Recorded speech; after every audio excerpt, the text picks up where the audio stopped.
আল জাজিরার প্রতিবেদনে জামাত কি ক্ষমতায় আসছে?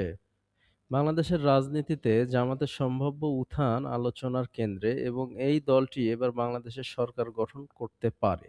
আসন্ন নির্বাচনে তাদের জোট এবং ভোটার মনোভাব ক্ষমতার ভারসাম্য প্রভাবিত করতে পারে।